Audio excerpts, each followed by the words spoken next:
digital platform, a digital platform, a digital platform, a digital platform, a digital platform. Like-minded people, I like such kind of people. Here to network, these are my kind of people. I wanna grow, I wanna know, be it in the highs or low. Make me better than I was 2 days ago. Once I'm transformed, then I'll transform. All the leaders that I'm leading, I will transform. Make them better, make them good, make them icons. In the world out there, may they shine strong. That's my prayer, that's my hope, that's my plea too. Everybody listening to this fine tune. Lead the change, be the change in society. We can change, make the change a reality. People's lives are blurred, they need clarity. We're not playing, we're not dreaming, it's reality. Make the impact, you live a legacy. Voilà, bienvenue à tous. Je suis Gracia Bidoya. Présentement, je suis la coordinatrice bilingue ici à Baobab. Et c'est un plaisir pour nous de vous avoir tous pour cet événement. Et je sais qu'il y a d'autres qui sont en train de nous rejoindre. Je veux vraiment très rapidement remercier nos panélistes d'avoir disposé de leur temps en ce jour pour venir partager avec nous.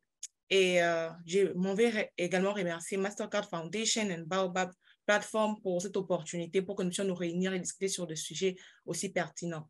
Donc, sans plus tarder, vu qu'on est vraiment un peu en retard, je vais laisser la parole à Lamine. C'est lui notre modérateur pour aujourd'hui et c'est lui qui va tout conduire.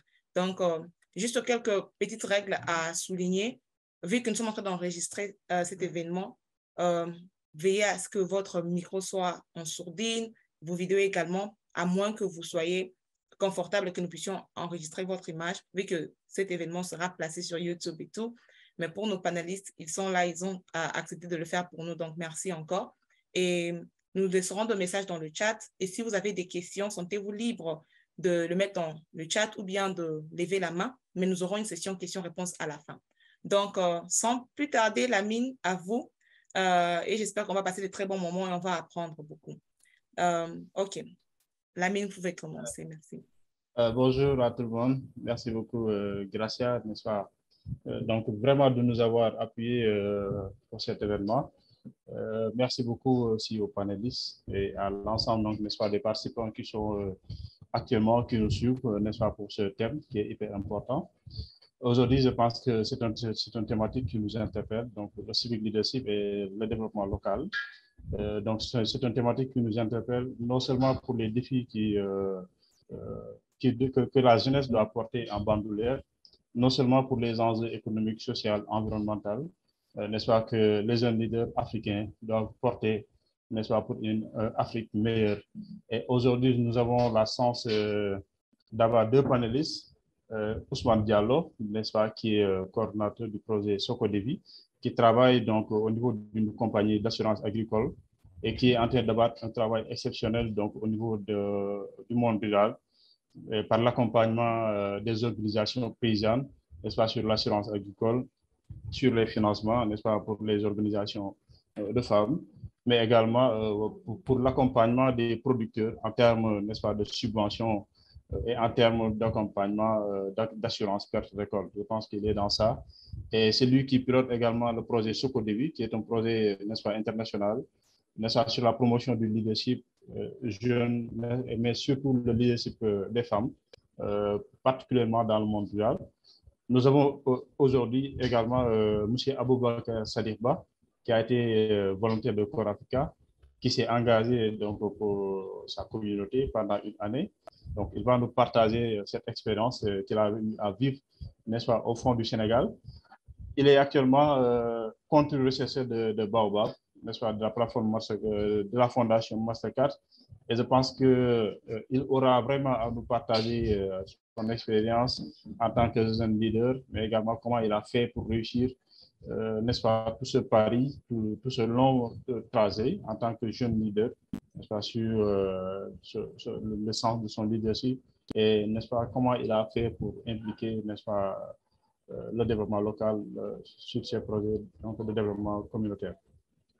Et sans plus tarder, nous allons, comme vous l'avez dit tout à l'heure, fixer les règles de base, c'est-à-dire donc après la présentation des panélistes, nous allons essayer d'aller directement fixer les règles, c'est-à-dire les questions peuvent être posées juste après la session.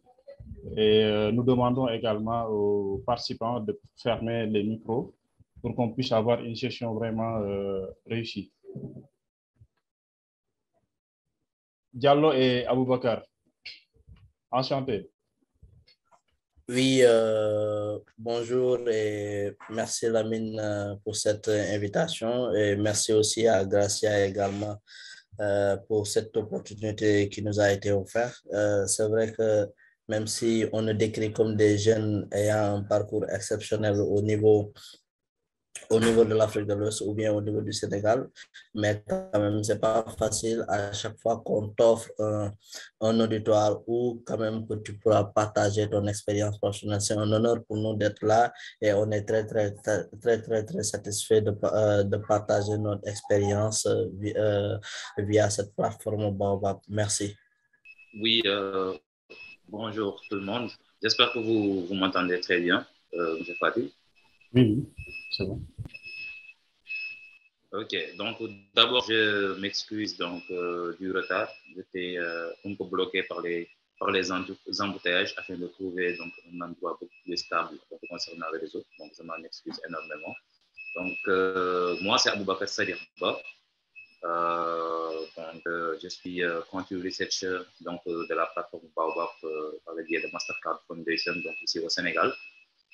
Donc, c'est un honneur pour moi aujourd'hui donc, de venir devant vous afin de partager donc, mes expériences et mes skills donc, avec tous les participants aujourd'hui présents donc, dans ce panel. Voilà, donc j'espère qu'on aura une discussion fructueuse et enrichissante donc, pour tout le monde. Merci beaucoup. Merci beaucoup, M. Ba et M. Diallo, d'avoir répondu à cette invitation, parce que nous savons tous aujourd'hui que c'est le week-end, donc et ce n'était pas évident compte tenu de vos emplois du temps et compte tenu également des différentes occupations sociales. Mais malgré ça, vous avez tenu parole, n'est-ce pas, d'assister à cette séance. Merci beaucoup pour ça.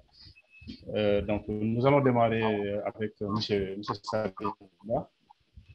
Selon vous, quelle est la responsabilité de la jeunesse face à leur engagement communautaire? Ok, merci M. Fatih pour la question. Donc, je pense que c'est une thématique qui est assez d'actualité aujourd'hui au Sénégal et en général en Afrique. Donc, le giving back, c'est-à-dire le don à soi donc, de la personne pour sa communauté. Je pense que la communauté, ça englobe beaucoup de facteurs. Donc, il y a nos parents, nos mamans, il y a les acteurs politiques, les acteurs locaux, ainsi que les instituts privés, les instituts publics. Et je pense que tous ces facteurs-là ont participé à notre émergence, à notre épanouissement intellectuel, économique, mais aussi professionnel, donc on peut dire. Donc, je pense que maintenant, c'est à nous, en tant que jeunes, donc une fois pallié, on peut embrasser un peu le domaine professionnel, donc de venir en retour, donc pour un peu, voilà, donner notre participation à cette communauté qui a tant donné pour nous, donc c'est un don de soi.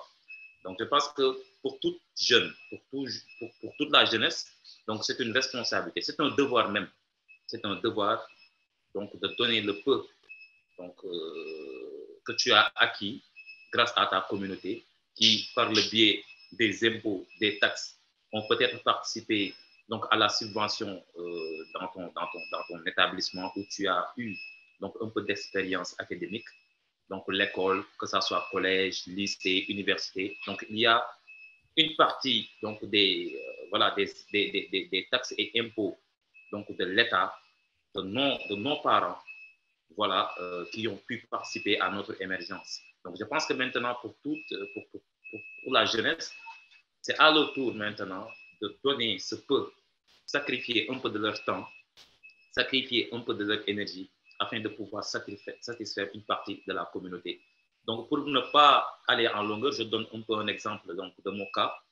Moi, après la soutenance donc, de mon mémoire, donc j'ai un peu réfléchi pour me dire que depuis 7 ans, donc j'ai été à l'école. Après, je suis passé par le collège, lycée, jusqu'à l'université. Donc, j'ai pu acquérir un peu de connaissances, donc qui a été sanctionné positivement par mon diplôme en master. Et après, je me suis dit, tout ce que cette communauté-là a fait pour moi, par le biais des subventions, à travers les subventions, les États, les impôts, les taxes, qu'est-ce que je peux faire en retour pour donner le peu, donc le don de soi là, donc envers ma communauté. Donc c'est à ce moment-là que j'ai intégré une ONG et j'ai fait 1 an de service de volontariat, donc dans les coins les plus reculés du Sénégal. Donc je pense que Fatih, tu peux même témoigner de cette expérience-là, vu que tu l'as même vécu.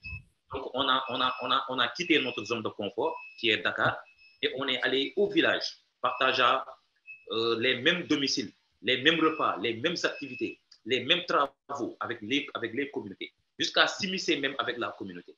Et pour 1 an, on les a accompagnés à identifier des projets, des besoins. Et on a travaillé sur, voilà quoi, trouver des partenariats avec des acteurs locaux afin que ces communautés-là puissent avoir quelque chose donc, dont elles peuvent voilà quoi, en prendre béquille jusqu'à donc, leur épanouissement économique. Et je pense que ça, c'est un exemple de don de soi, une responsabilité en tant que jeune que je me suis dit qu'il faut que je fasse. Et après, une fois, peut-être dans le domaine professionnel, je vais me dire qu'en étant jeune, j'ai participé donc, à l'épanouissement d'une communauté. Même si c'est une petite période, mais j'ai participé à leur épanouissement. Je leur ai donné le sourire. Et je pense que c'est la responsabilité pour toute la jeunesse donc de s'inspirer de ces genres d'actions-là pour afin, voilà quoi, donner le peu de soi-même donc à sa communauté. Merci beaucoup. Merci beaucoup, M. Boula. Vraiment, vous avez eu à rappeler des souvenirs avec Core Africa en tant que jeune. Donc, on s'est engagé pour une cause noble.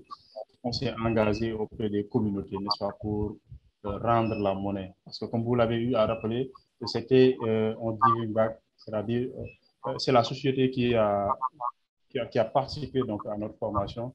C'est la société qui a payé des impôts en retour. Donc, on a fréquenté les universités, n'est-ce pas? On a eu une bonne formation.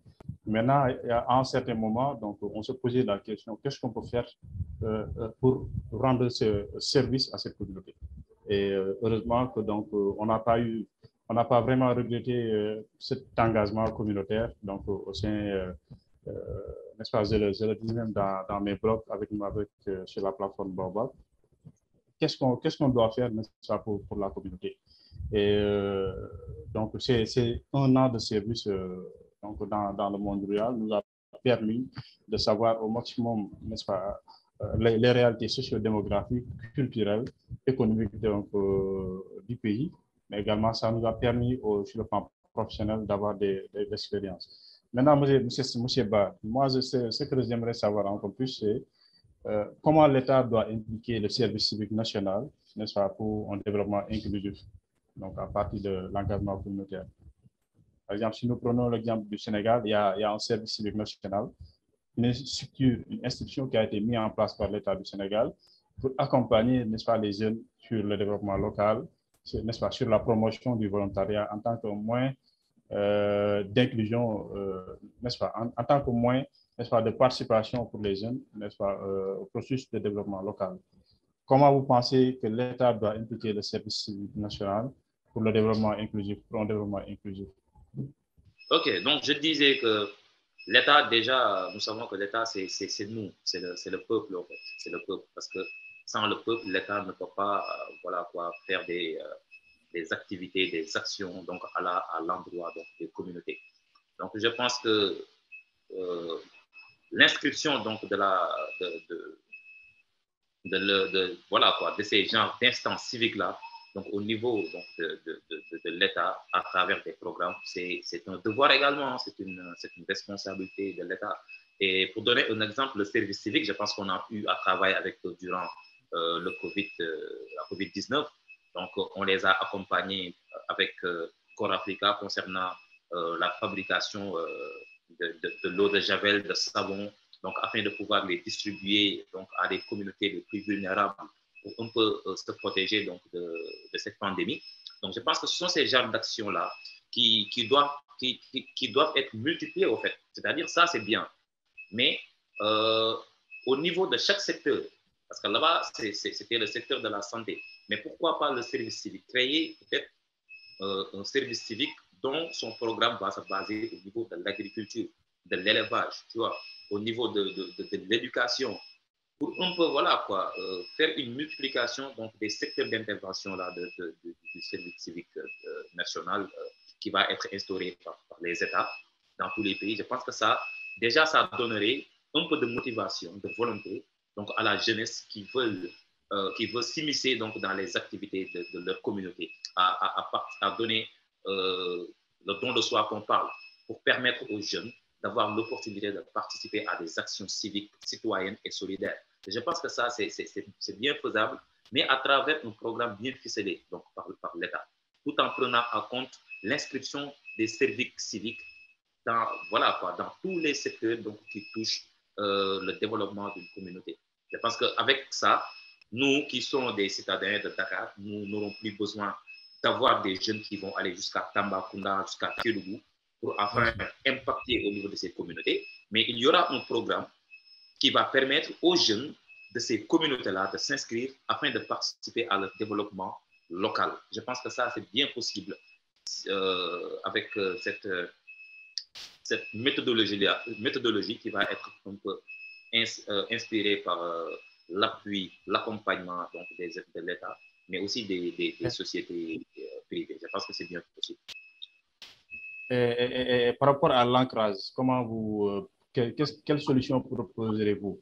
Parce que souvent, on constate que pour les projets de développement ou bien les projets qui nécessitent, n'est-ce pas, l'implication de la jeunesse, ce sont des projets, n'est-ce pas, qu'on élabore et qu'on vient proposer à la jeunesse.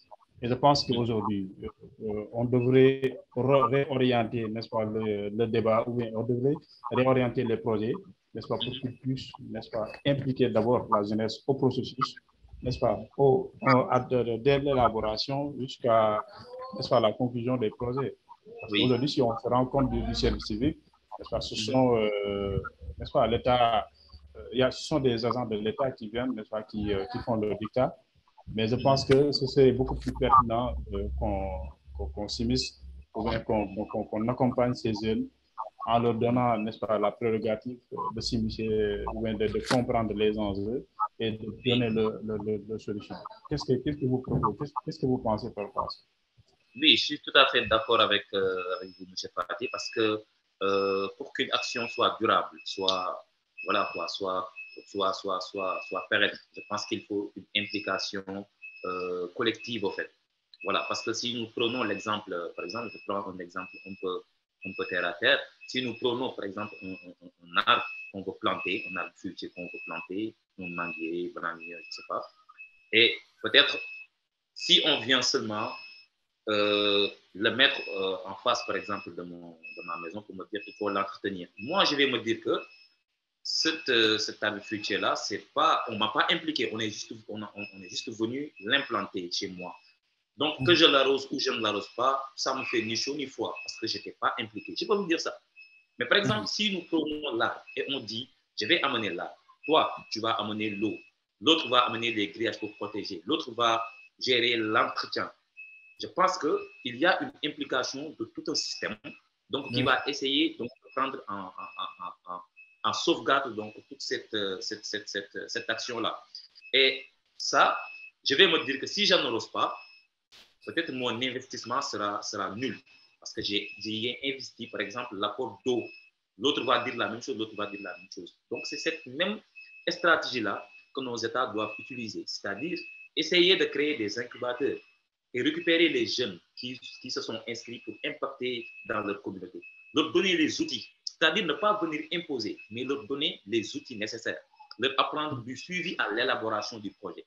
Comment identifier les projets? Quelle stratégie utiliser pour être en parfait ancrage, en parfaite synergie avec les communautés dont vous allez rencontrer.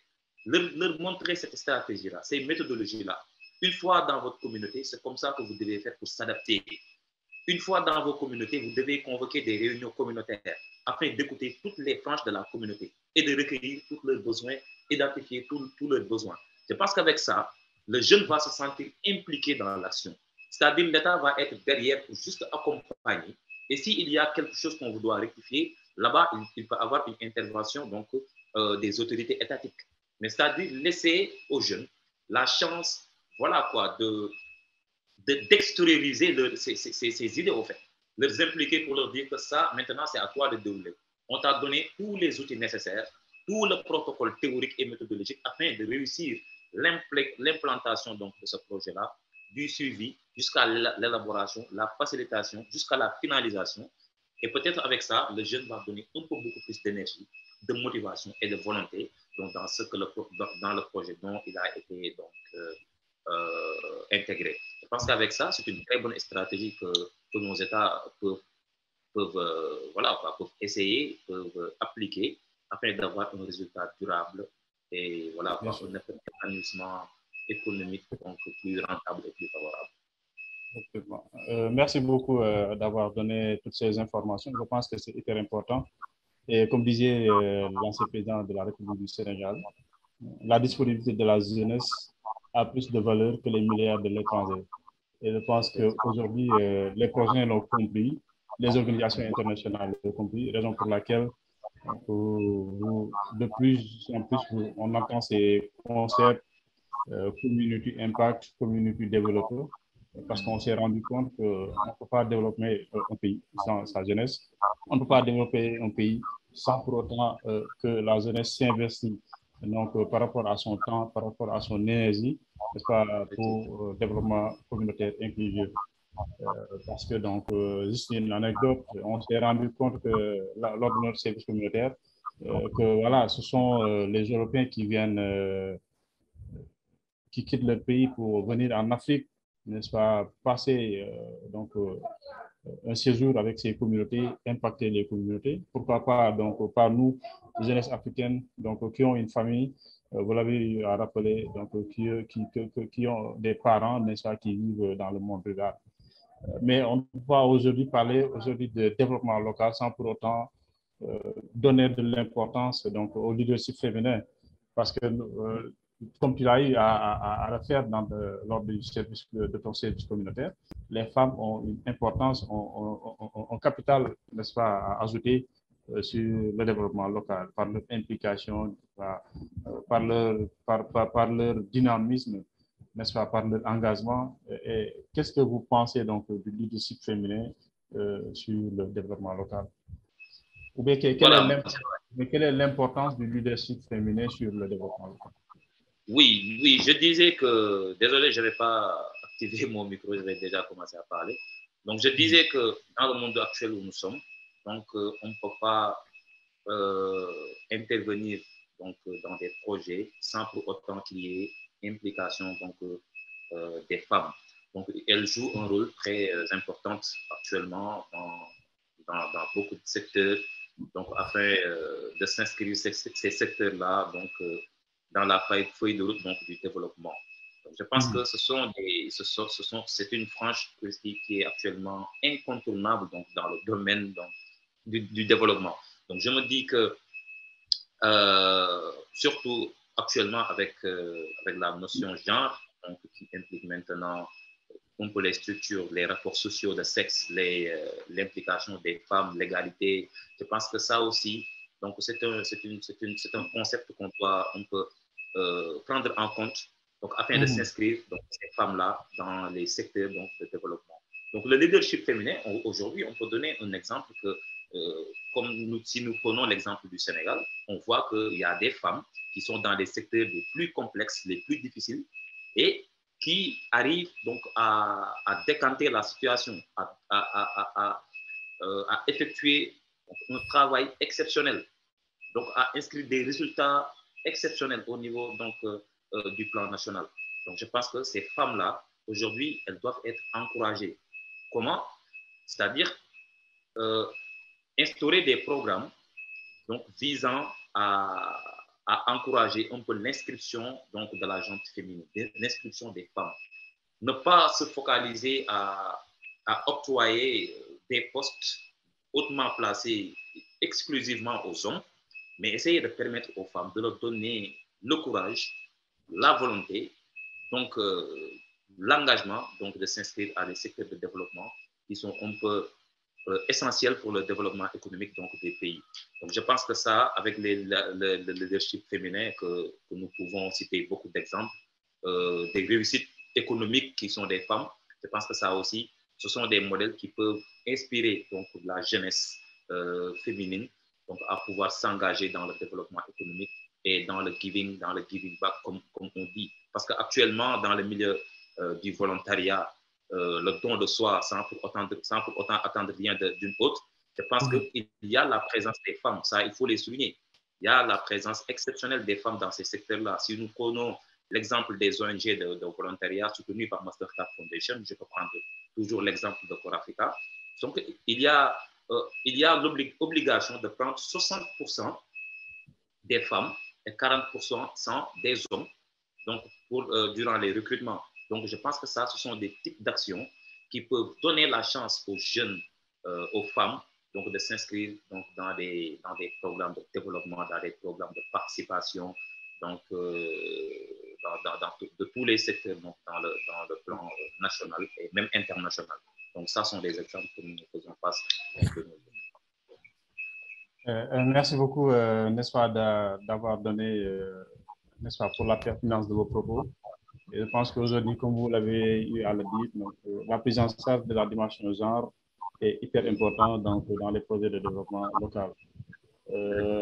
Juste si vous pouvez nous partager une expérience que vous avez eue à vivre avec, n'est-ce pas, des groupements de femmes dans le communauté, n'est-ce pas, dans le site où vous avez eu à travailler en tant que volontaire. Est-ce que vous pouvez nous partager une expérience, une anecdote, n'est-ce pas, qui montre le leadership des femmes? Oui, parce que c'est une expérience assez riche dont donc je n'hésiterai jamais de parler donc, en face des débats intellectuels, sociaux. Donc, parce que la communauté où j'étais, c'était à 467 ou 500 même et quelques kilomètres donc, de Dakar, de ma zone de confort. Donc, une fois là-bas, l'expérience que j'ai apprise, j'avais convoqué des réunions communautaires, donc en sollicitant la présence des hommes, des femmes, des jeunes. Mais ce qui m'a un peu impressionné, c'est toujours dans ces réunions communautaires-là, ce sont les femmes qui sont fortement représentées. C'est-à-dire, il y avait une envie forte de la part des femmes. Vous voyez, c'est après que je me suis dit que maintenant, il faut que je travaille avec les femmes. Vous voyez, et oui, c'est à partir donc, de cette réflexion-là que je me suis dit, pourquoi ne pas tenter avec les femmes, vu que je vois qu'elles sont beaucoup plus engagées, beaucoup plus motivées pour pouvoir s'inscrire donc, dans ces programmes-là. Et avec ces femmes, on a eu à réaliser beaucoup de projets. Déjà au niveau de l'école élémentaire, où il n'y avait pas de cantines scolaires, à travers ces femmes-là, on a eu à implanter des cantines scolaires pour l'école. On a eu à faire des cotisations donc, pour l'école. Vu que la distance était un peu large de l'école jusqu'au demeure du village, donc ces femmes avaient inspiré ce projet-là. Après ces cantines scolaires-là, et avec la poursuite de ces réflexions-là à travers les débats des réunions communautaires, ces femmes ont jugé nécessaire, pourquoi pas ne pas implanter un jardin maraîcher au niveau de l'école. Ça sera beaucoup plus pertinent. Maintenant, c'est le jardin qui va alimenter maintenant ces cantines scolaires-là. Et c'est ça également, avec la recherche de bailleurs, de partenaires, on a eu à faire un jardin scolaire au niveau de l'école. Tout ça avec, pour vous dire, la réflexion de ces femmes-là. Après, ces femmes, en fait, qu'est-ce qu'elles m'ont dit? Vu que nous nous basons que dans une seule saison, la saison des pluies, pour faire la culture de l'arachide, pourquoi ne pas s'inspirer d'une autre activité connexe qu'on va faire un peu pour ne pas laisser les bras croisés durant la saison pour attendre une autre saison pour recommencer nos activités. Et à ce moment-là, elles ont pensé à une jardin communautaire, c'est-à-dire une zone de maraîchage où va partager donc, toute la communauté, donc ces femmes-là. Donc, on a eu 1 hectare par le biais du chef de village. On l'a aménagé, des grillages, des briques et tout. On a commencé des activités. Et maintenant, jusqu'à présent, c'est ce village-là, donc qui s'appelle Djokul, donc qui alimente même le département de Koupentoum en légumes. Vous voyez, d'ici donc dans un intervalle de 2 ans, ces femmes-là ont réussi maintenant à maintenir l'école, donc dans une suffisance alimentaire, on peut dire une autonomie alimentaire. Maintenant, pour le village, elles sont autonomes et elles commencent commence maintenant à livrer au niveau du département, au niveau du marché départemental, ce qui est extraordinaire. Et actuellement, elle pense même à pouvoir élargir cette activité-là dans les villages environnants. Vous voyez, donc juste pour vous dire que ces femmes-là méritent d'être écoutées, méritent d'être prises au sérieux. C'est-à-dire leur donner des opportunités à travers des réunions communautaires, des panels, des débats. Essayer, parce qu'il y a des leaders émergents au niveau de ces femmes-là. Il faut les écouter et au niveau de leurs propos, vous allez recueillir des propos, des solutions. Des solutions vont jaillir allant à l'endroit un peu, donc de déclencher un peu le développement au niveau de toutes ces communautés-là. Donc, ces femmes-là, je réitère, ces femmes doivent être exclusivement intégrées au niveau de ces programmes-là, comme le fait Mastercard Foundation actuellement. Il faut privilégier ces femmes-là afin qu'ils puissent s'inscrire dans tous les secteurs de développement. Bravo, M. Ba, pour cette expérience vraiment enrichissante avec les femmes donc, de votre communauté. Pour dire juste que,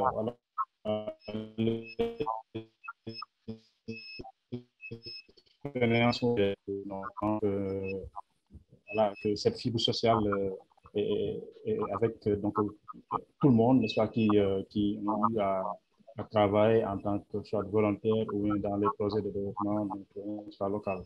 C'est des expériences similaires, vraiment très enrichissantes et qui montrent également, n'est-ce pas, le devoir, je peux dire, patriotique, n'est-ce pas, que la jeunesse doit avoir donc, dans son pays. Donc, M. Diallo, allez-y. Vous avez travaillé avec les femmes dans votre communauté et vous y avez donc réalisé des projets extraordinaires donc, avec les femmes, si je ne me trompe pas. Donc, juste pour un peu renchérir que ces femmes-là doivent être prises en compte dans les instances de décision. Quoi. En tout cas, un grand merci. Monsieur Diallo, vous êtes là? Oui. Ok, donc il y a Sadir qui vient vraiment de nous faire un exposé sur le rôle de l'État, n'est-ce pas, donc en tant qu'entité pour piloter, pour encadrer donc l'engagement des jeunes, donc un engagement qui doit être exclusivement donc au service du développement local. Il nous a parlé aussi sur le service civique national, donc comment il doit encadrer en quelque sorte, n'est-ce pas, le travail que soit les volontaires ou bien les jeunes leaders qui ont désiré, n'est-ce pas, de s'engager sur le développement local. Il nous a parlé de ça, il nous a parlé de leadership féminin. Maintenant, vous, d'après cet exposé, pensez-vous qu'aujourd'hui, il est important d'insérer le civic leadership, n'est-ce pas, ou bien l'engagement communautaire donc, dans les écoles pour que les élèves, nos jeunes frères qui sont donc dans les écoles puissent s'inspirer de cette aventure, puissent s'inspirer de ce modèle d'inclusion sociale ou bien de développement professionnel. Oui, merci Lamine pour cette question. Permettez-moi d'abord de magnifier un peu la clarté des réponses, en tout cas apportées par mon co-panéliste, à savoir Monsieur Ba Aboubakar. Alors, oui, hein, je réponds par l'affirmation dans la mesure où aujourd'hui, pour en venir, pour citer un exemple qu'on a eu à vivre il y a quelques années de cela, je pense que tout le monde est témoin de cela. Si vous vous souvenez de la Coupe du Monde de 2002 avec au Japon, je pense qu'au Séoul, vous vous souvenez quand le Japon jouait et après juste le match de football. Donc, si vous regardez le terrain le stade, en tout cas en tant que tel, donc il n'y a pas eu de déchets plastiques. Donc, ça a fait un boom, d'accord, que tous les médias donc, ont repris cela. Donc, c'est une forme aujourd'hui de civisme qui montre qu'aujourd'hui, ça doit être enseigné dans les établissements, dans les écoles. Pourquoi? Parce qu'aujourd'hui, si vous voyez ce type de japonais aujourd'hui, il a été enseigné cela depuis le bas âge. D'accord? Rare de voir Donc, tous ces, si on le compare un peu avec les autres matchs de football, etc., qui ont eu à se dérouler au niveau de cette même stade. Donc, aujourd'hui, le comportement du Japonais est différent des autres comportements. Cela veut dire quoi? C'est parce qu'en fait, tout simplement, aujourd'hui, que ces Japonais ont été formés sur le civisme dès le bas âge au niveau de leur école. Et je maintiens, comme tout leader, comme tout leadership, le leadership à l'école doit s'inscrire dans une vision très claire qui alimente et exalte la conscience des élèves, des enseignants, des administrateurs et également des parents. D'accord? Ça doit être aujourd'hui une démarche, une orientation, en tout cas, que tous les étudiants, élèves doivent être inculqués dès le bas âge. Pour moi, aujourd'hui, il est plus qu'important d'enseigner le civisme au niveau des écoles élémentaires parce que quand on grandit avec une chose, on arrive à le construire. Si on regarde aujourd'hui, on ne peut pas attendre jusqu'à avoir à un certain âge pour inculquer certaines valeurs de la société. Alors que le civisme, c'est rien d'autre, se conformer par rapport à des valeurs à des règles que fixe la société. Donc, dès le bas âge, si aujourd'hui on arrive à inculquer ces types de thématiques, en tout cas ces valeurs, ces orientations à des jeunes, donc je pense qu'en grandissant, c'est des valeurs auxquelles ils vont se conformer et qu'ils vont garder et mettre en pratique tout au long de leur existence. Merci beaucoup vraiment d'avoir répondu à cette question et aussi pour la pertinence de vos propos.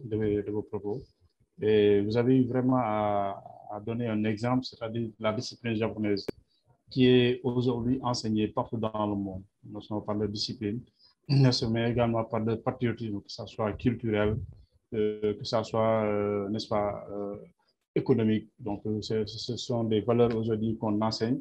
Ce sont des valeurs, n'est-ce pas, que nous regardons, en tout cas, qui inspirent, qui devraient inspirer, n'est-ce pas, la jeunesse africaine. Mais est-ce qu'aujourd'hui, donc, vous avez eu à rappeler que les valeurs civiques sont des valeurs, n'est-ce pas, qu'on doit apprendre dès le bas âge.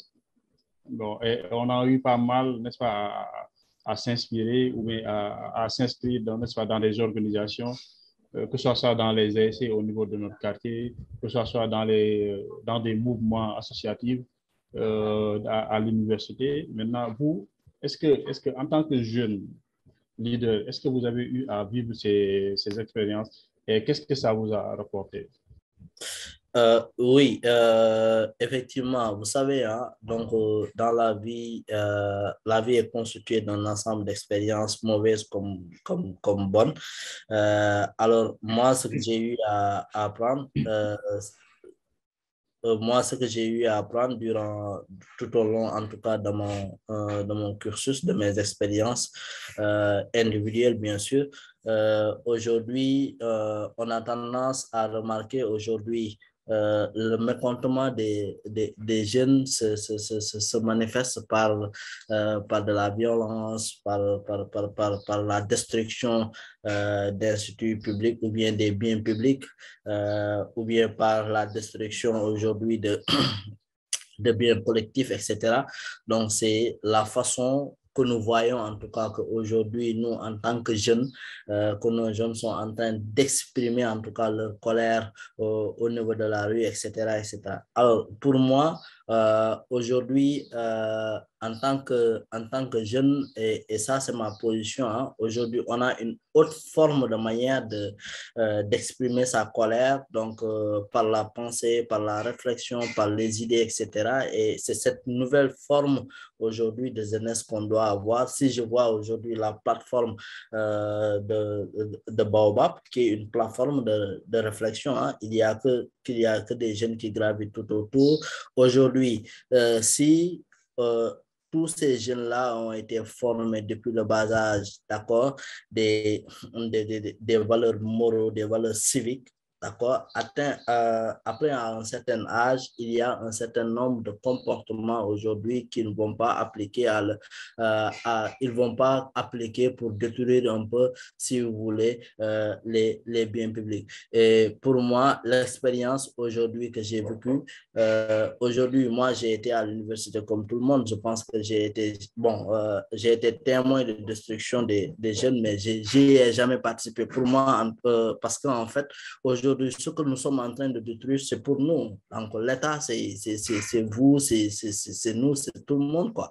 Alors, si vous détruisez aujourd'hui un bien public, et ce bien-là, demain, d'accord, toi-même, tu auras besoin de ce bien-là. Alors, pourquoi détruire ce bien-là pour montrer sa colère? Bon, donc, tu le fais, soi-disant, contre l'État, mais alors, l'État est périn, etc. C'est vous et nous. Aujourd'hui, tous les gens qui ont eu à occuper des postes de responsabilité au niveau de la sphère étatique, aujourd'hui, on peut tous passer dans ces différents postes-là. Alors, quand nous serons à cette place-là, donc, c'est des institutions qui nous appartiennent tous, donc, qu'on doit préserver à l'abri de toute forme, en tout cas, de colère qu'il y a. Au-delà de cet état de fait, pour moi, aujourd'hui, en tant que jeune, c'est de me dire, écoutez, on en est aujourd'hui à cet état, à cette échelle de vie ou bien à cette échelle de développement. Comment contribuer aujourd'hui à ce développement pour que on quitte un point B vers un point C, et ça, on dira qu'aujourd'hui, on a contribué à un développement, on a contribué à notre communauté, on a contribué un peu à notre environnement, on y a contribué en tout cas de façon très, très, très positive. Ok, merci beaucoup vraiment pour cette réflexion pertinente. Mais on peut dire que vous, en tant que coordinateur de projet, vous avez eu à travailler sur des projets communautaires avec, n'est-ce pas, que ce soit des organisations paysannes, hommes-femmes. Maintenant, en tant que coordinateur de projet, comment appréciez-vous le leadership, n'est-ce pas, de la jeunesse au niveau du monde rural, surtout? Parce qu'aujourd'hui, je pense que la réflexion, c'est sur le monde rural. Parce que voilà, avec la migration, avec l'exode rural, beaucoup de jeunes, n'est-ce pas, sont obligés de venir s'installer au niveau des capitales pour travailler.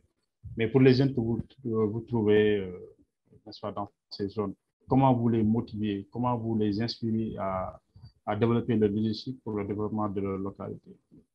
En tant que coordinateur de projet, pouvez-vous partager cette expérience? Oui, permettez-moi de faire un background un peu de ma petite expérience qui est quand même assez modeste. Alors, pour moi, écoutez, moi, en quittant l'université, il me restait au moins une année, donc pour avoir mon diplôme. Donc, je pense aujourd'hui, en quittant l'université, pour moi, en allant vers l'université d'abord, c'est de disposer les moyens, les outils. Donc, parce que l'université, que ça soit, peu importe le type, la filière qui est suivie, on te donne les outils. D'accord? On te donne les bases donc, pour que tu puisses réussir ta vie, pour que tu puisses aider ta communauté, pour que tu puisses participer au développement de ta communauté. C'est pour moi, en fait, c'est ça l'université. En quittant l'université, alors, moi, j'ai eu à occuper mon premier poste en tant que professionnel comme responsable de suivi et évaluation d'un projet qui a été financé par Affaires mondiales Canada.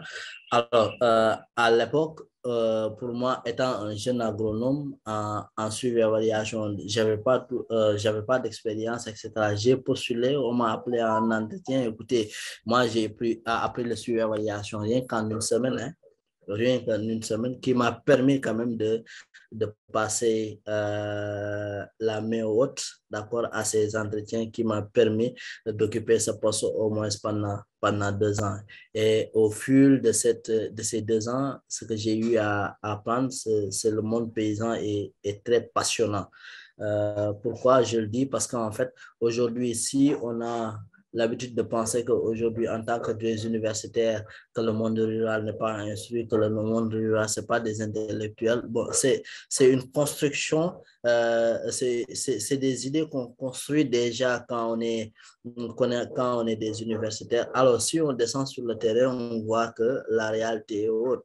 Donc, c'est des gens qui, techniquement, qui sont très bien, qui ont de la leadership, d'accord, qui ont beaucoup de leadership. Aujourd'hui, moi, j'ai eu la chance de faire, je ne dis pas région par région tout le Sénégal, mais quand même, au-delà des départements, j'ai eu pratiquement à faire l'ensemble des communes du Sénégal. Donc, c'est un pays que je connais parfaitement, que je connais également pratiquement toutes les organisations de producteurs, pour dire qu'aujourd'hui, il y a des organisations de producteurs qui ont un certain leadership, qui même recrutent aujourd'hui des universitaires pour qu'ils travaillent pour eux-mêmes, pour montrer un peu le leadership de ces organisations. Maintenant, au-delà de ces expériences que j'ai eues en tant que responsable sur l'évaluation et en tant que coordonnateur, aujourd'hui, je pilote un projet qui intervient carrément dans le sud du pays, et on est dans l'éducation financière, dans la facilitation en tout cas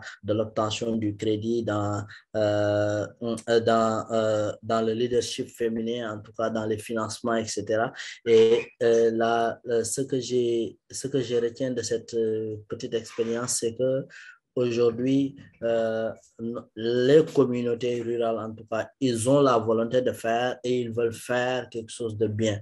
D'accord? L'essentiel est d'avoir une démarche très participative et inclusive avec ces communautés, et ça leur permet quand même de développer leur savoir-faire, parce qu'en fait, on ne leur apporte pas un savoir-faire, mais on les pousse à mieux s'organiser, on les pousse à mieux, en tout cas, raffiner leur façon de faire, etc. Et pour moi, en tant que jeune universitaire ou jeune professionnel, c'est des communautés qui, si tu les fréquentes aujourd'hui, ils sont très passionnants, et c'est des gens qu'on dit que, en tout cas, au-delà de ces idéologies que les gens ont tendance à dire, ils sont très professionnels, très organisés et enthousiastes, et contribuent énormément au développement de ce pays-là. Merci. Merci beaucoup, M. Diallo, pour la brillance et la pertinence de vos propos, et vraiment qui rappelle, n'est-ce pas, que quel que soit notre background, on a besoin, n'est-ce pas, de la base. Et la base aujourd'hui, c'est le monde rural, n'est-ce pas? C'est parce que c'est eux qui portent, n'est-ce pas, peut-être l'avenir du continent, parce qu'il y a beaucoup de projets qui se développent, n'est-ce pas, dans les régions, et n'est-ce pas, vous en êtes témoin en tant que coordonnateur de projet. Et je rappelle que c'est mon ancien à l'université, on était dans la même chambre, n'est-ce pas? C'est un monsieur vraiment hyper intéressant qui fait de très beau travail sur le plan national et international. Et aujourd'hui, qu'est-ce que cet engagement peut nous apporter sur le plan personnel et professionnel? Parce qu'on ne s'engage pas pour rien. On s'engage, c'est un don de soi, bien sûr, mais au-delà de ça, qu'est-ce que ça peut nous apporter? Qu'est-ce que ça peut apporter à la jeunesse sur le plan personnel et sur le plan professionnel? Oui, en fait, pour moi, ce que je retiens, c'est un peu le sens de la responsabilité qui est très important. Et on ne peut pas parler de sens de la responsabilité sans le civisme, sans l'esprit citoyen, sans aujourd'hui le désir de contribuer à une idéologie beaucoup plus grande, à un peu ce qu'on appelle la contribution un peu dans nos communautés. Aujourd'hui, moi, à 31 ans, d'habitude, déjà, quand on dit que tu es coordonnateur d'un projet, je ne sais pas dans les autres pays, mais ici au Sénégal, pour être coordonnateur d'un projet, d'un grand projet de 4 milliards point 5 de nos francs CFA, il faut jouir au moins d'une expérience de 10 ans, de 15 ans, de 20 ans pour pouvoir aspirer en tout cas à occuper ces genres de responsabilités là dans ce pays. Aujourd'hui, si on en est arrivé là, c'est un peu le sens de la responsabilité, c'est l'engagement, c'est le désir de toujours vouloir aller de l'avant, c'est le désir également de faire un travail avec toute la responsabilité qui s'y est, même si aujourd'hui on est jeune. Aujourd'hui, étant jeune, quand tu es vêtu de ces sens de responsabilité-là, les gens n'hésiteront pas, en tout cas, de te donner, en tout cas, de hautes fonctions ou bien de hautes responsabilités. Toujours est-il que nous, en tant que des jeunes, c'est à nous de démontrer qu'on peut et qu'on peut gérer des postes de responsabilité comme nos aînés. Aujourd'hui, je trouve mal qu'aujourd'hui, quand tu veux occuper une poste de responsable, on nous dit, mais attention, écoutez, il est jeune. Oui, il est jeune, oui, d'accord, mais aujourd'hui, cette nouvelle forme de jeunesse qui doit exister et qui doit perdurer, c'est quoi? C'est une jeunesse qui a le sens de la responsabilité, induit des valeurs moraux, induit également de valeurs civiques. Pourquoi j'insiste sur ces mots-là? Aujourd'hui, on ne peut pas être jeune, prétendre, en tout cas, occuper à des postes de responsabilité sans pour autant avoir le sens de la responsabilité, sans pour autant avoir le civisme avec nous, sans pour autant, etc., etc., etc. Et pour nous, pour se développer, il faut toujours avoir le désir de vouloir aller de l'avant, dire qu'à chaque fois, I can, on peut.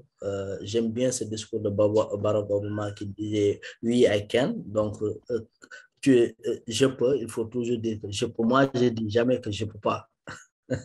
Alors, je dis toujours je peux, je peux, je peux. Maintenant, c'est à moi maintenant de me doter les moyens, d'accord, et les outils nécessaires pour pouvoir arriver à faire la tâche ou bien les actions qui m'ont été confiées.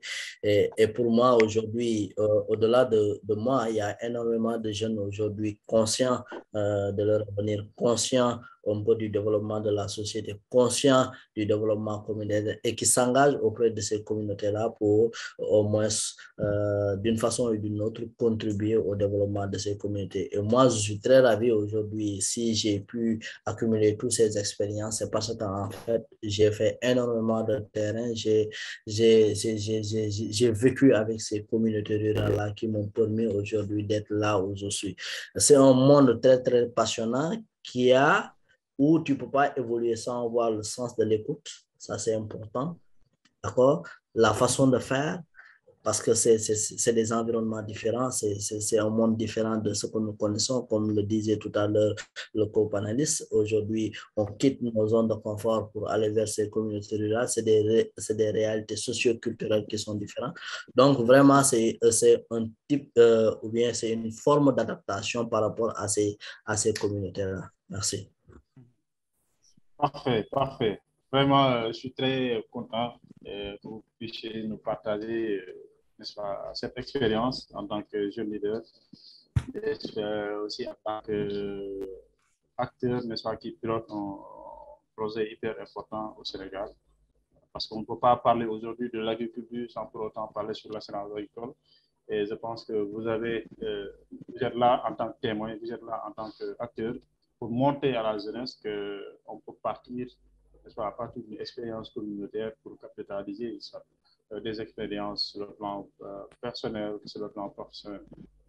Sur le plan personnel, donc aujourd'hui, il faut tenir compte que les entreprises et les organisations préfèrent recruter des jeunes qui ont des qualités personnelles, qui développent des qualités personnelles comme la flexibilité, le dynamisme, n'est-ce pas, le travail sur pression. Et tout ça, ce sont des assets, ce sont des skills, n'est-ce pas, que le développement local peut donner à la jeunesse. Des compétences professionnelles en élaboration et pilotage de projets, sur l'évaluation. Ça, ce sont des compétences techniques, n'est-ce pas, qu'on peut acquérir à partir d'une aventure en tant que soit volontaire, en tant que, n'est-ce pas, jeune qui s'engage pour sa communauté. La raison pour laquelle, n'est-ce pas, on pousse les jeunes à s'initier dans les projets de développement, à être volontaires. Ce n'est pas une perte de temps.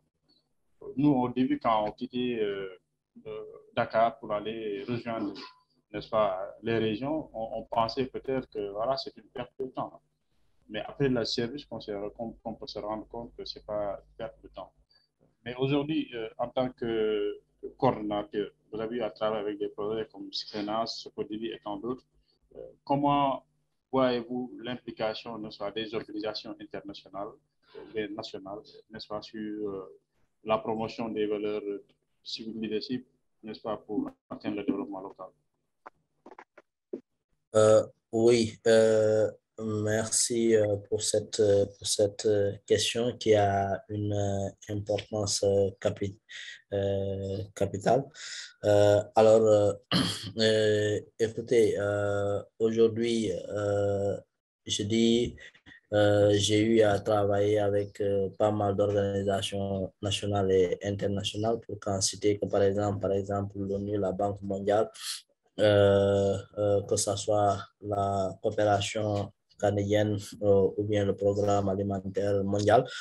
Alors, aujourd'hui, c'est des organismes internationaux qui tiennent compte aujourd'hui des réalités, mais qui tiennent compte également des valeurs civiques et citoyennes, des valeurs éthiques.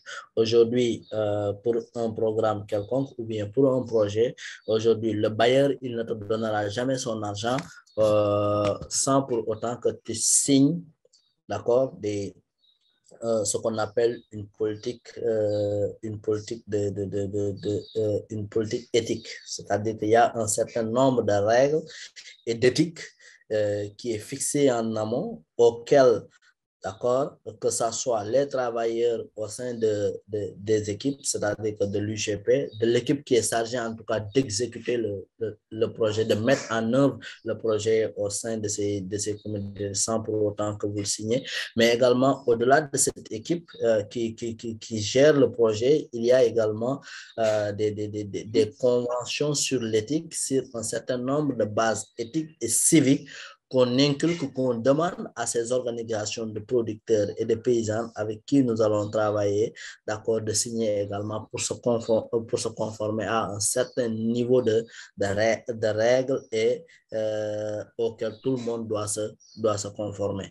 Alors, aujourd'hui, en tout cas, toutes les organisations internationales que je connais, d'accord, se conforment par rapport déjà à cette responsabilité qui est de promouvoir aujourd'hui les valeurs éthiques, les valeurs civiques et citoyennes, d'accord?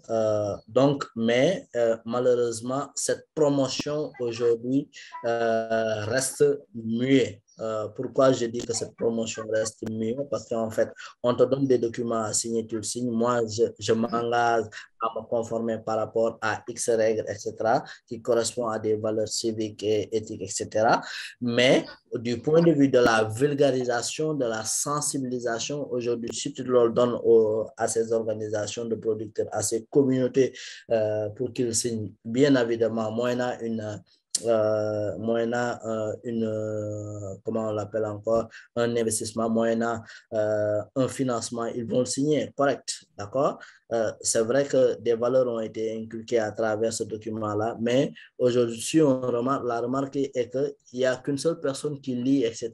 Donc, le message derrière ces politiques, ou bien derrière en tout cas ces politiques qui sont signées derrière, d'accord, il n'y a pas eu de démultiplication, il n'y a pas eu de sensibilisation. Pour cela, je dis que oui, certes, les organisations internationales aujourd'hui inculquent ces valeurs, partagent ces valeurs avec les communautés rurales partout que ce soit dans le monde, mais c'est des valeurs qui sont mieux, qui sont ces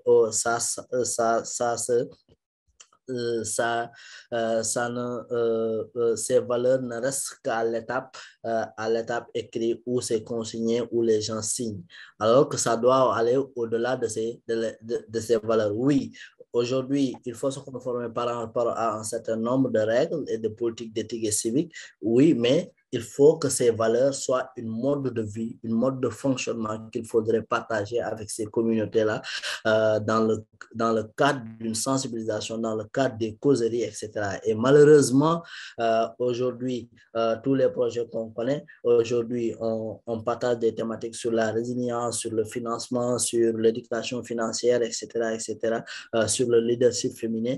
Mais malheureusement, d'accord, tous les projets internationaux ont une politique, d'accord, civique et éthique que les gens ne partagent pas, en tout cas avec ces communautés. C'est là où le bas blesse et qu'il faudrait relever à ce niveau-là.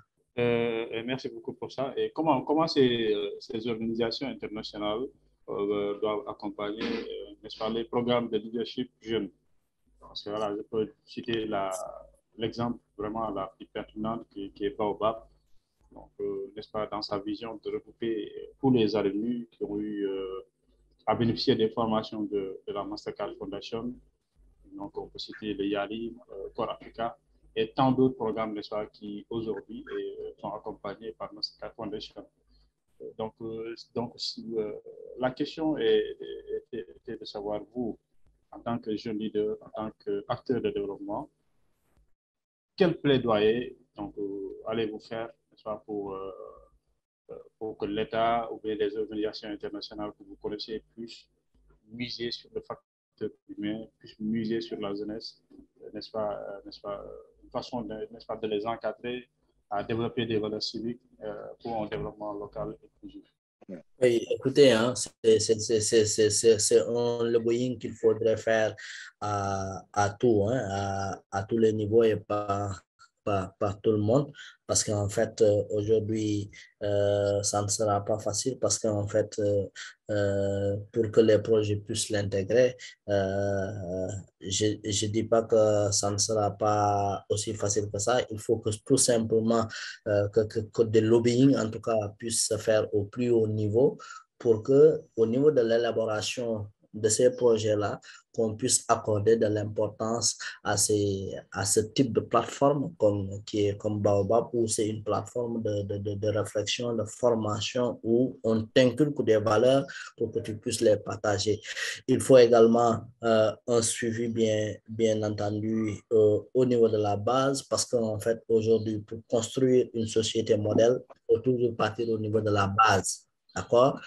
Partir des écoles, d'accord? Diffuser aujourd'hui les messages qu'on veut développer, qu'on veut diffuser, partir de ce bas échelle qui sont les élèves et puis monter jusqu'à l'échelle estudiantine et également le monde professionnel. Peut-être en ayant cette démarche-là, on pourra réussir d'ici les années à venir. Donc, aujourd'hui, si un projet de développement s'installe quelque part, il y aura toujours une place, d'accord, assez importante qui sera attribuée, qui sera donnée un peu à des thématiques comme le leadership, etc., ou bien à des types de plateformes comme la plateforme Baobab, qui, au passage, que je salue, c'est une très bonne initiative, parce qu'aujourd'hui, si on regarde ce qu'on a l'habitude de voir au niveau des différentes plateformes, hein, écoutez, c'est là où on parle un peu de l'entrepreneuriat, etc., comment se faire de l'argent, etc.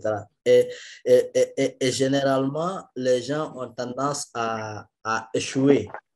Aujourd'hui, tous les programmes que j'ai eu à suivre, que ce soit de projets de jeunes, etc., c'est voué à l'échec. Hein. Bon, excusez-moi, ça, c'est l'expérience quand même que j'ai vécue. Pourquoi? Parce que aujourd'hui, les valeurs cardinales de cette jeunesse doivent avoir. Aujourd'hui, pour réussir quelque chose, il faut avoir ces valeurs cardinales qu'il faudrait mettre en pratique, d'accord, même si c'est de façon muette dans notre façon de faire et dans notre façon d'exécuter les différents projets qu'on est en train de dérouler. Merci. Parfait. Merci beaucoup pour cette intervention. En tout cas, Baobab est là et en train d'accompagner la jeunesse africaine autour d'une communauté, donc autour d'un engagement qui est, c'est-à-dire développer les compétences utiles, que ce soit en mentoring, des formations, et également un réseautage qui vont permettre n'est-ce pas, que les jeunes leaders africains puissent se connaître, puissent échanger. Et aujourd'hui, c'est ce Baobab qui nous regroupe, n'est-ce pas, autour de cette thématique et le civil leadership et le développement communautaire.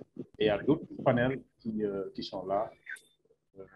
Et donc vous pouvez voir avec, n'est-ce pas, si vous avez la plateforme, vous pouvez suivre ces panels qui sont hyper importants et qui lient aujourd'hui, n'est-ce pas, la jeunesse africaine. Parce que moi, je me dis que chaque génération a un impact, n'est-ce pas, bien défini. Partant de la première génération de leaders qui ont défendu, n'est-ce pas, le combat sur le colonialisme, je pense qu'aujourd'hui, nous sommes à la 4e génération de jeunes leaders qui doivent porter en bandoulière l'avenir du continent, qui doivent, n'est-ce pas, réfléchir sur les thématiques, sur les enjeux qui, n'est-ce pas, qui interpellent le continent africain, que ce soit économique, social, environnemental. Et c'est cette occasion que nous donne. Je suis revenu sur M. Sadi, si vous avez une question ou bien quelle appréciation vous faites sur l'intervention de Diallo avant de passer sur, n'est-ce pas, les participants. M. Ba, vous êtes là? Oui, M. Fati. Oui, je crois que j'ai suivi l'intervention de M. Diallo avec toute une attention. Et vraiment, il a montré les points qui étaient un peu flous concernant la coordination de projets, les programmes et tout. Et je pense qu'avec sa présentation, bon, je me demande s'il y a peut-être un document PowerPoint qu'il peut après partager pour les participants, également pour nous, parce que je crois que c'est une présentation qui est très intéressante et que, voilà, que beaucoup de monde, peut-être les participants, les utilisateurs de Baobab, les anciens boursiers, les alumni, donc peuvent en bénéficier et d'y acquérir donc plusieurs expériences. Donc, je ne fais que saluer sa présentation vu la pertinence donc, de ses propos. À part ça, tout est OK. Super, super. Merci beaucoup pour ça. Et pour les panélistes, donc, on donne la parole aux participants. S'ils ont quelques réflexions à apporter ou des questions, donc, on leur donne juste 1 minute pour qu'ils puissent partager parce que j'ai 16h25 et il nous reste pratiquement 30 minutes ou 35 pour clôturer cette session. Y a-t-il des participants qui veulent vraiment donner leur opinion?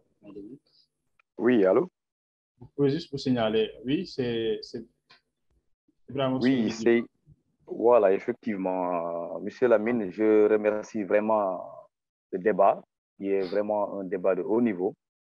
Et surtout, j'ai suivi avec passion nos 2 panélistes. Et je vais commencer par M. Ba. Je crois qu'il a parlé au moins du leadership au niveau local et certainement l'expérience qu'il a eu à faire au niveau de vers Tambacounda. Ce que j'aimerais comprendre, peut-être au niveau local, on comprend aujourd'hui, c'est vrai que les organisations, surtout le leadership féminin, est un leadership incontestable qu'on a constaté ces dernières décennies.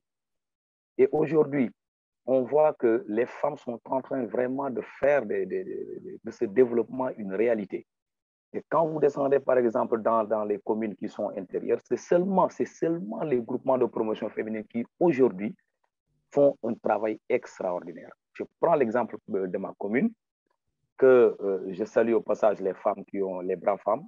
Dans la commune de Thionkessil, nous avons 14 blocs maraîchers. Et seulement ce sont les blocs maraîchers-là qui fonctionnent, qui produisent le produit agricole que la commune est en train de consommer et aussi exporter à l'extérieur. C'est seulement les femmes qui travaillent. Mais cette année, nous, on a suivi un tout petit peu les femmes pour essayer de regrouper aussi les jeunes et trouver au moins un champ pour essayer de cultiver, essayer de voir, parce que le sac de riz est tellement élevé, c'est pourquoi nous, on a préféré cultiver le riz. Aujourd'hui, la jeunesse est en train de faire des efforts par rapport à ça. Et l'exemplarité que je veux vous montrer ici, si peut-être vous allez, j'ai quelques films que je dois au moins partager avec vous, certainement vous allez partager ça avec Baobab. Nous, on a cultivé au moins 6 hectares de riz. Et aujourd'hui, ce riz-là est en train de produire. C'est pour vous dire que l'exemple que nous avons tiré de ces femmes, l'organisation que les femmes ont menée, nous a permis aujourd'hui de pouvoir faire quelque chose. Maintenant, la question que j'aimerais poser, certainement peut-être M. Ba peut me donner des éclaircissements, c'est, on parle de mécanisation de l'agriculture. Et quand on va vers les communes intérieures, cette mécanisation n'est pas au rendez-vous. On cultive maintenant avec les anciens outils rudimentaires. Mais malgré tout ça, on parvient à avoir quand même des surfaces vraiment, à emblaver des surfaces conséquentes. Est-ce que on peut, ces organisations de jeunesse qui sont dans les localités intérieures, comment ces organisations peuvent bénéficier de ce soutien de l'État, des organisations, et qu'est-ce qu'il faut faire pour que ces jeunes-là puissent en bénéficier? Ça, c'est une question qui me tient vraiment à cœur. En tant qu'ancien alumni du YALI, j'ai eu à faire beaucoup de gestes par rapport à l'organisation même de la jeunesse. À partir de 2016, il y a eu quand même un retour à la terre. Et ce sont les jeunes qui ont bénéficié de pas mal de projets. Mais aujourd'hui, on voit que ces jeunes-là sont en train de réussir ce pari. Quand vous allez voir les réalisations qu'ils ont faites dans leur jardin, on voit que c'est vraiment une merveille. Et comment maintenant pousser les autres à pouvoir venir? Parce que pour moi, il y a quand même une désinformation. L'information n'est pas suffisante au niveau local. Et aussi, on demande beaucoup de papiers à fournir. Et ces papiers-là, la formalisation de tout ça pose problème. Qu'est-ce qu'il faut réellement pour que ces jeunes-là puissent bénéficier des services de Baobab? Voilà ma question. Ok, merci beaucoup, Monsieur Diallo. Bien, Monsieur Ba. Vous avez compris la question, n'est-ce pas? Oui. Oui, allô? Monsieur Diallo, vous essayez de répondre à la première question qu'on a eu direct rapidement, parce qu'on me signale qu'on a juste quelques minutes à étudier pour la fin de cette session. Monsieur Diallo, vous pouvez répondre à la première question si vous voulez. Ok, merci pour cette question. Moi, pour apporter des éclaircissements en tant qu'agronome, je suis ingénieur agronome. Je connais bien un peu l'agriculture, ou bien en tout cas la mécanisation de l'agriculture au Sénégal, pour y avoir participé. En tout cas, j'y travaille toujours. Alors, écoutez, c'est avoir des blocs maraîchers 14, c'est vraiment quelque chose à saluer, monsieur, je pense que c'est Diba. Donc, c'est quelque chose vraiment que nous saluons, qu'on magnifie et qu'il faudrait également continuer vers d'autres horizons. Maintenant, au niveau de la mécanisation, on sait qu'aujourd'hui, l'agriculture, l'un des problématiques majeures, c'est la mécanisation de l'agriculture, c'est les semences de qualité, des semences certifiées, mais également, c'est les engrais également, c'est-à-dire les intrants. Alors, pour bénéficier maintenant des tracteurs, au-delà si vous décidez de l'acquérir, vous, à votre niveau, ça, il n'y a pas de souci.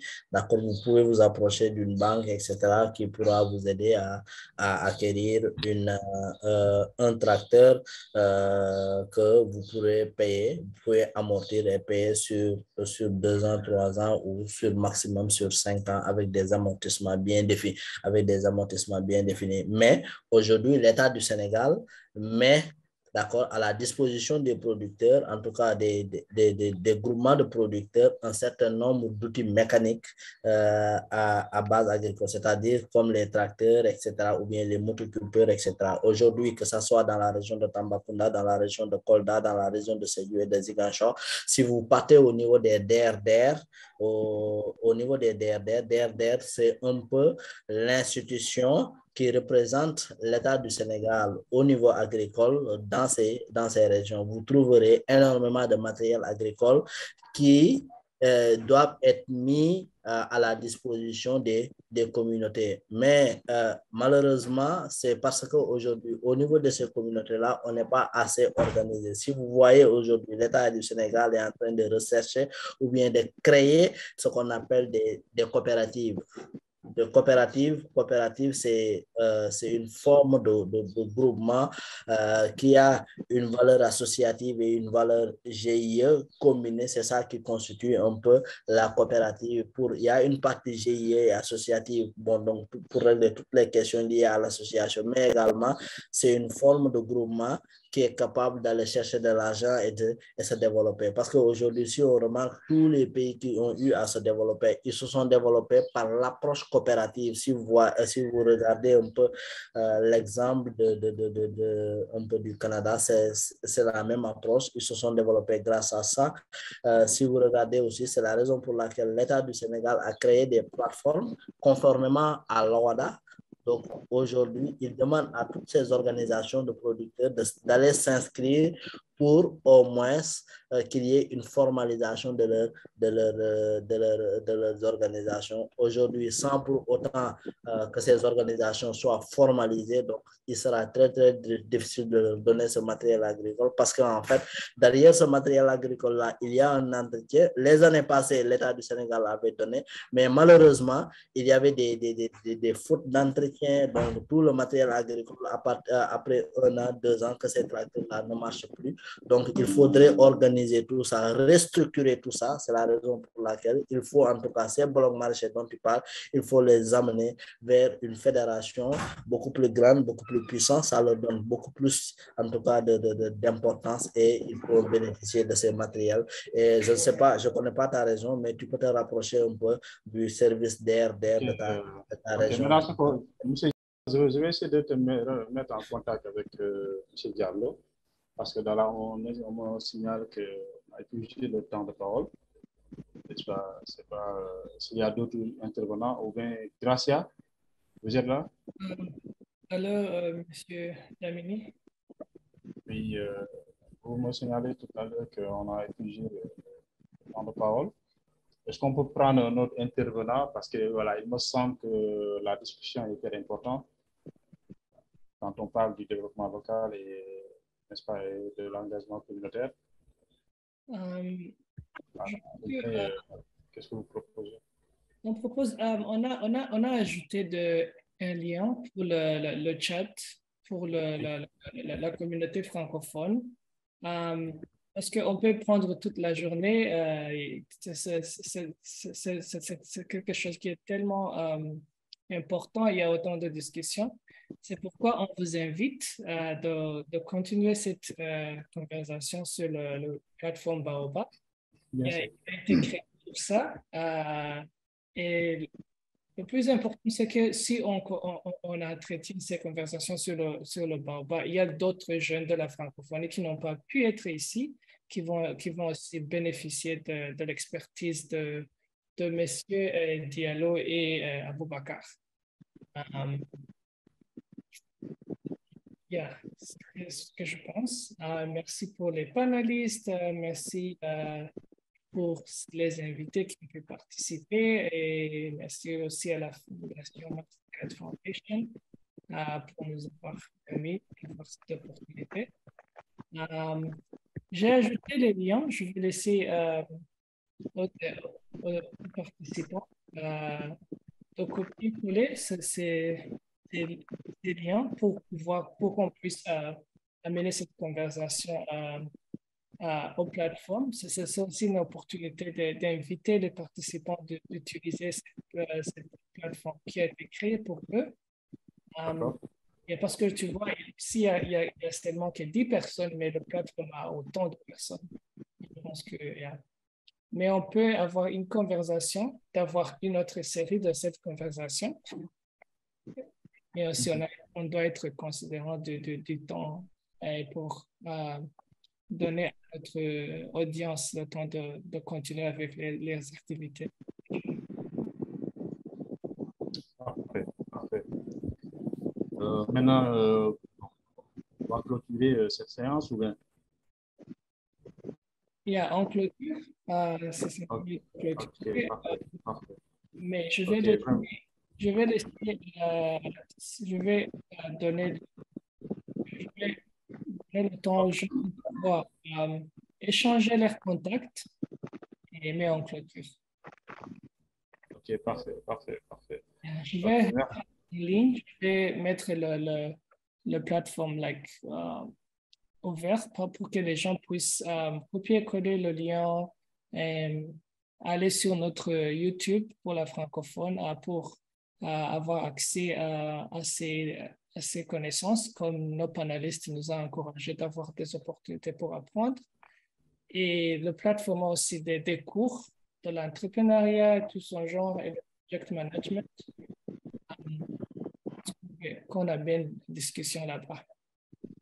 Parfait. Yeah. Ok, merci beaucoup, Georges. Donc, merci beaucoup également aux panélistes et aux participants. Donc, d'avoir eu le temps de résister à cette panel, à cette réflexion. Je pense que c'est hyper important. Parce que le plus important pour moi, c'est qu'on puisse que des jeunes leaders, pas l'effectif, mais que des jeunes leaders soient disponibles, n'est-ce pas, pour écouter les panélistes qui ont voulu partager avec nous, n'est-ce pas, leur expérience en tant qu'agent de développement, mais aussi en tant que leader. Juste donner la parole à Diallo pour son dernier mot. Diallo, juste votre dernier mot. On a pratiquement épuisé le temps.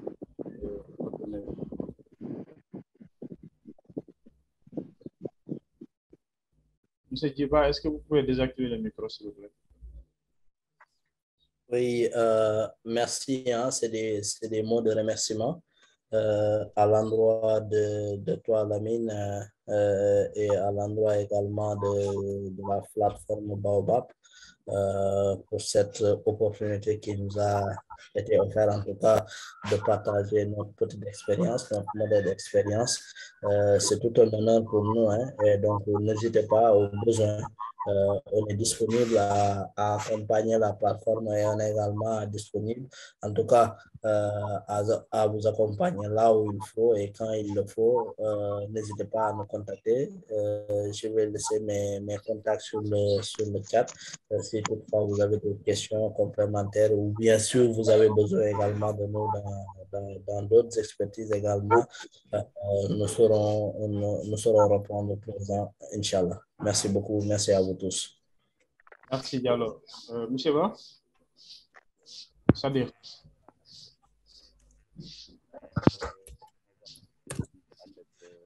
Événement dans notre parcours, peut-être ça va nous servir donc un peu, et ça sera un honneur de dire qu'on a une fois donc été présent dans un événement du leadership civique et de développement local à travers la plateforme Baobab. Donc c'est véritablement donc un honneur que nous ne serions jamais vous remercier autant. Et je salue également au passage mes collègues de Baobab qui sont également country researchers donc au niveau de l'Ouganda, Ghana, voilà, Kenya. Et peut-être c'est à cause du français qu'ils ont un peu déconnecté. Donc il reste, je salue au passage Amal Matouvou qui est de l'Ouganda et qui est en train de suivre la rencontre. Donc Amal, thank you for your presence. It makes me very, very happy. Really happy. So, donc, thank you. Donc, je remercie tout le monde, les participants et tout. Comme M. Diallo vient de le dire, nous sommes open donc, à partager avec vous nos expériences. Voilà quoi, tout. Donc, je vais laisser également au niveau du chat mon numéro de téléphone et tout mon adresse mail. Donc, pour tout un éventuel échange concernant les projets de développement, le leadership civique et tout ce qui est très avec la thématique aujourd'hui. Donc, merci beaucoup. Ok, donc on est à terme donc, de cette intervention. Merci beaucoup à tout le monde.